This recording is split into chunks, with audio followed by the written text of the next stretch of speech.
से बारगाह रिसालत आप में नजराने दरूदो सलाम पेश फरमाइए। सल्लल्लाहु अलैका या रसूल अल्लाह।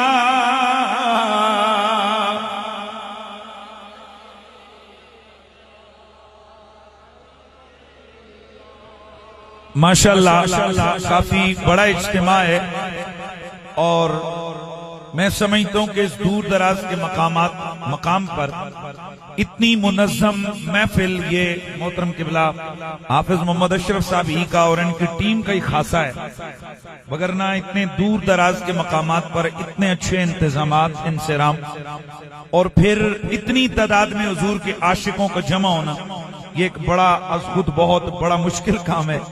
लेकिन यकीनन हम समझते हैं कि इसमें इनका खुलूस और मोहब्बत शामिल है और जाहिर है जहां खुलूस और मोहब्बत हो वहां हुजूर की करम की निगाह भी शामिल होती है।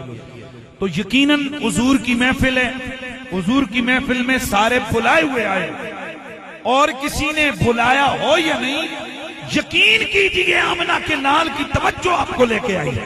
इस जब बोलते हैं गुफ्तगू करते हैं हम हुजूर की शाने बयान करते हैं तो एक तबका फिक्र वो ये शान घटाने के हवाले से या हमें रोकने के लिए एक लफ्ज बोलते हैं, क्यों जी देखें हुजूर को इतना ना बढ़ाओ कि हुजूर को खुदा से जाके मिला दो।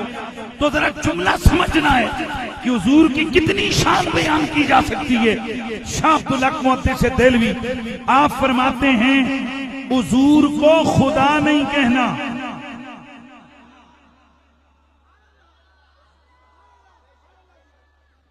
हुजूर को ऊंचा बोलने, नबी पाक को खुदा नहीं कहना। खुदाई के अलावा इज्जत का जो लफ्ज तेरी जुबान पे है, माशाअल्लाह, इज्जत का जो लफ्ज तेरी जुबान पे, जो लफ्ज तेरे दिमाग में है, जो लफ्ज तेरी डिक्शनरी में है, बस हुजूर को खुदा नहीं कहना। खुदाई के अलावा इज्जत का जो मनसब और मर्तबा हुजूर को देना चाहता है दे दे। जो तू बोलेगा नबी उतना नहीं होगा, नबी उससे भी ऊपर के रुतबे वाला होगा। उसकी वजह क्या है? उसकी वजह यह है कि हमारे नबी का कोई एक रुतबा, कोई एक शान, कोई एक महदूद अजमत नहीं कि आपका एक मकाम रुका हुआ है और हम बयान करें कि हमारे नबी की ये शान है। क्यों कि हर वक्त और हर लम्हा गुजरता जा रहा है, मेरे नबी की इज्जत और शान बढ़ती चली जा रही है।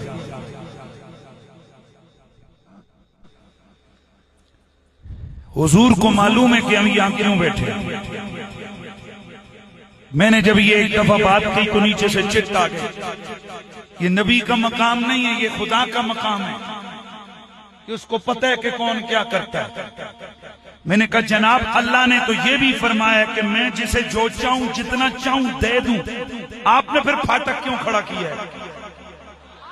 भाई जब अल्लाह कहता है मैं जिसे जो चाहूं जितना चाहूं अता कर, तो हमारा ये अकीदा है कि हमारे नबी को रब ने ये पावर अता की है कि वो अपने उम्मती के आमाल से बाखबर हैं, अपनी उम्मती के किरदार से बाखबर हैं, अपनी उम्मती के अहवाल से बाखबर हैं। बल्कि मैं जुमला कहूं तो मेरा नबी उम्मती के सवाल से भी बाखबर है। हदीस सुनिए और ये जुमला ज़हन में रखना है कि मेरे नबी की हर शान, हर रुतबा जो आज से 1400 साल पहले था, आज उसके मुकाबले में हुजूर का वो रुतबा हजारों लाखों करोड़ों गुना बढ़ गया है। अगर उस वक्त हुजूर का इल्म था तो आज हुजूर का इल्म उससे करोड़ों गुना बढ़ गया। क्योंकि मेरे रब ने फरमाया वल्लाखिरतु खैरुल लक मिनल ऊला। हुजूर की जिंदगी के दिन गुजरते जा रहे हैं, मेरे नबी का मकाम घट नहीं रहा। मेरे नबी का मकाम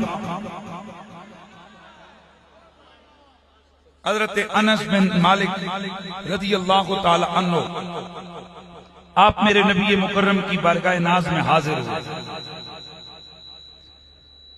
बारगाह रिसालत साहब में हजरत अनस फरमाते मैं मौजूद हूं। हिज्जतुल विदा का मौका है, मेरा नबी मैदान अरफात में वकूफ अरफा में मौजूद मशगूल है। इतने में मेरे नबी के दो सहाबी, एक सहाबी का नाम, एक सहाबी अंसारी है, दूसरे सहाबी सकफी है। ये दो सहाबा मेरे नबी मुकर्रम की बारगाह नाज में हाजिर हुए। हजरत अनस फरमाते हैं आके अर्ज की या रसूल अल्लाह, आका जी कुछ सवाल है जिन्होंने हमें तंग किया, वो सवाल हम लेके आपकी खिदमत में हाजिर हुए हैं। मेरे आका ने फरमाया ओ मेरे यारो, जो सवाल तुम लेके आए हो दो सूरत कि सवाल तुम करो जवाब मैं दूं, और दूसरी सूरत यह है कि सवाल भी मैं करूं जवाब भी मैं ही दूं।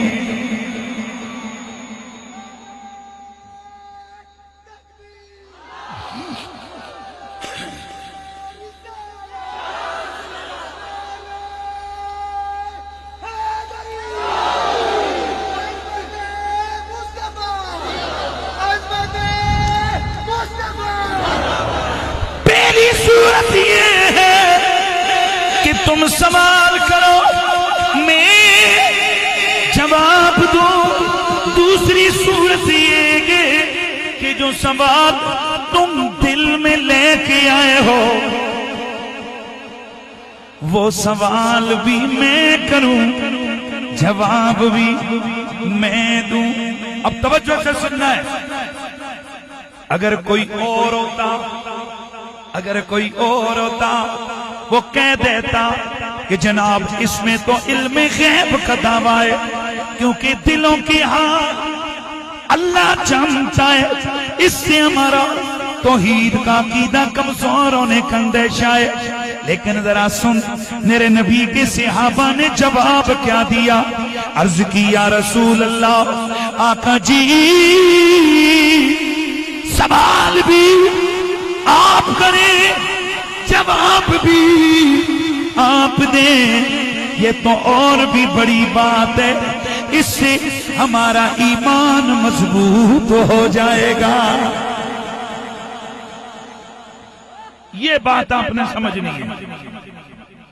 या नबी अल्लाह, सवाल भी आप करें और जवाब भी आप दें, इससे हमारा अकीदा, हमारा ईमान, तवज्जो से, हमारा ईमान मजबूत हो जाएगा, ईमान बढ़ जाएगा, ईमान पक्का हो जाएगा। पता चला कि नबी के इल्म गैब की बात सुन के सहाबा ने बता दिया मोमिन के अकीदे में गड़बड़ नहीं होती, मोमिन का अकीदा और भी पक्का और मजबूत हो जाता है। मेरे नबी ने फरमाया, ए मेरे अंसारी साहबी, तुम्हारा सवाल यह है जो तुम दिल में लेके आए हो कि तुम पूछो के गुस्ले जनाबत के हवाले से, फिर तुम ये भी पूछना चाह रहे थे कि जब तुम गुस्ल करके नमाज के लिए आओगे तुम्हें कितना सवाब मिलेगा, रुकू करोगे कितना सवाब मिलेगा, सजदा करोगे कितना सवाब मिलेगा। मेरे नबी ने फरमाया ये तुम्हारे सवाल हैं, उनके ये जवाब हैं। मेरे नबी ने सवाल भी बताए और मेरे नबी ने जवाब भी बताए। अब जरा आगे सुनना है। दूसरे साहबी को फरमाया, सकफी तेरे दिल में सवाल तू ये पूछने आया कि जो तुम इधर आज वकूफे अरफा किए हुए हो, इसका सवाब कितना है? तुमने पत्थर कंकर मारने शैतान को, उसका सवाब कितना है? तुमने सर मुंडवाना है, उसका सवाब कितना है? तुमने कुर्बानी करनी है, उसका सवाब कितना है? तुमने सर मुंडवाना है, उसका सवाब कितना है? ये तुम्हारे सवाल हैं, ये मेरे जवाब हैं। अब जब दोनों तरफ मेरे नबी ने सवाल भी खुद बताए, जवाब भी खुद इरशाद फरमाए, तो मेरे नबी के वो सहाबा हुज्जतुल्लाहि अलल आलमीन में मौजूद है। मेरे नबी के सहाबा फौरन बोले, अर्ज की या रसूल अल्लाह, जिस रब के कब्जे में हमारी जान है, उसकी इज्जतों जलाल की कसम में ए आका, जो कुछ हमारे दिलों में था आपने वो बयान भी किया, उसका जवाब भी दिया है।